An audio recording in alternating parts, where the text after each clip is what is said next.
امن امان کے حوالے سے وزیر اعظم کے زیر صدارت اجلاس کیا معاملات ہوئے، یہ بھی ہم آپ کے سامنے رکھیں گے۔ گزشتہ روز جو ویڈیو میں بتایا تھا ملاقات کے حوالے سے، وہ ملاقات پھر نہ ہو سکی۔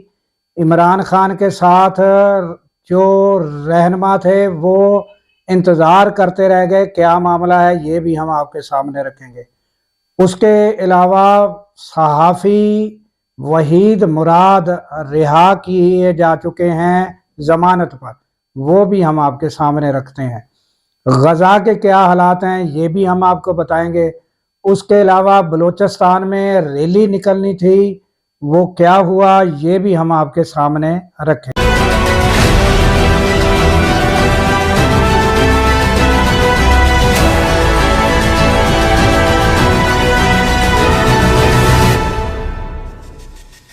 السلام علیکم، میں ہوں عبدالغفار۔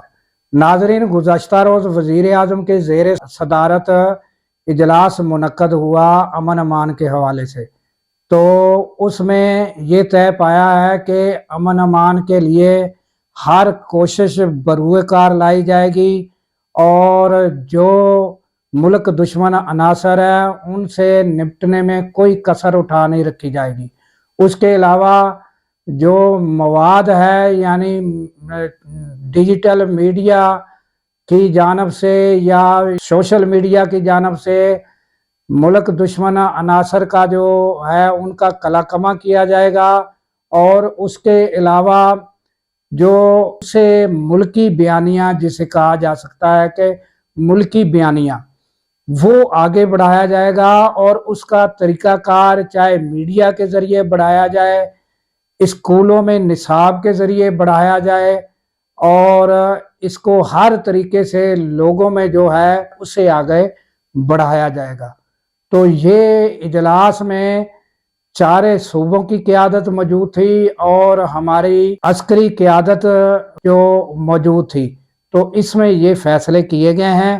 اس کے علاوہ بلوچستان میں اختر مینگل کی طرف سے دی جانے والی ریلی کا جو ہے وہ آج ریلی تھی، مگر تمام جو بڑے بڑے راستے تھے وہ بند کر دیے گئے تھے، تو اس حوالے سے ایسی کوئی خبر آ نہیں سکی کہ ریلی کا کیا ہوا، ریلی منعقد ہوئی نہیں ہوئی، کیا معاملات ہوئے، کوئی اطلاعات اتنی نہیں۔ جو اپ ڈیٹ جو آئے گی بہتر طریقے سے تو وہ آپ کے سامنے رکھیں گے۔ اس کے علاوہ پی ٹی آئی کی جانب سے ناظرین جو ملاقاتوں کا سلسلہ تھا، وہ جو ہے عدلیہ کی جانب سے اجازت دی گئی تھی، تو جو ہے وہ ملاقات آج متوقع تھی، آج بھی ملاقات نہیں ہوئی، اور اس میں جو لوگ پی ٹی آئی کے رہنما موجود ہیں وہ تصاویر میں آپ کو نظر آ رہے ہیں۔ انہوں نے پھر باہر آ کر باری باری اسپیچ کی، تو بڑے یعنی غصے میں تھے، اور انہوں نے یہ بھی شکایت کی کہ یہ قانون کی کھلم کھلا خلاف ورزی ہے، اور جو ہے ایک دفعہ پھر جو ہے قانون کی وائلیشن ہوئی ہے، عدلیہ کا مذاق اڑایا گیا ہے۔ تو یہ انہوں نے باری باری اسپیچز کی اور وہ چلے گئے، اور ان کو 3-4 گھنٹے بٹھانے کے باوجود ملاقات نہیں کرائی گئی۔ تو یہ ناظرین پی ٹی آئی کے حوالے سے ہے۔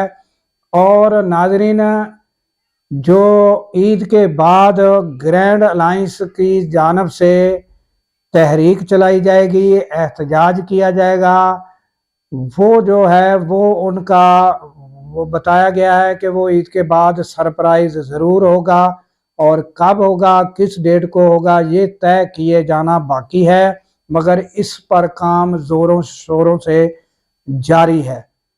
تو ناظرین، غزہ کے حوالے سے انتہائی افسوسناک خبریں ہیں، اور روزانہ کی بیس پر آج جو بمباری گزشتہ رات بھی بمباری کی گئی، اس میں 30 افراد جو ہیں وہ جان سے گئے ہیں، اور اس طرح تعداد جو ہے جو 55,000 کے قریب تعداد پہنچ چکی ہے اب تک کی مجموعی تعداد۔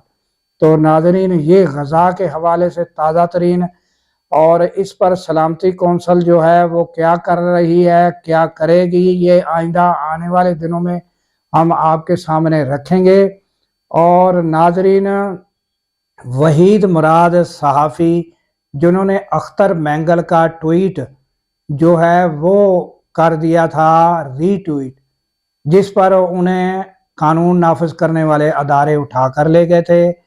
پھر آپ نے خبروں میں دیکھا کہ انہیں عدالت میں جو ہے وہ پیش کیا گیا، آج ان کی ضمانت ہو گئی ہے، اور وہ جو ہیں وہ آپ کو اپنے عزیز کے ساتھ ملتے ہوئے، محبت کے ساتھ ملتے ہوئے نظر آ رہے ہیں۔ ان کی عید گھر پر ہوگی۔ یہ ایک ان کے اہل خانہ کے لیے اور صحافیوں کے لیے خوشخبری تھی، اچھی خبر تھی۔ اور ناظرین، اس کے ساتھ ہی ہمیں دیجیے اجازت کہ اللہ تعالیٰ پاکستان کی خیر فرمائے، پاکستان کی سرحدوں کی خیر فرمائے، اور سرحدوں پر مامور ہمارے جوانوں کو اللہ تعالیٰ شاد و آباد رکھے، کیونکہ ناظرین جب ہم راتوں کو سو رہے ہوتے ہیں وہ سرحدوں پر جاگ رہے ہوتے ہیں۔ اللہ حافظ۔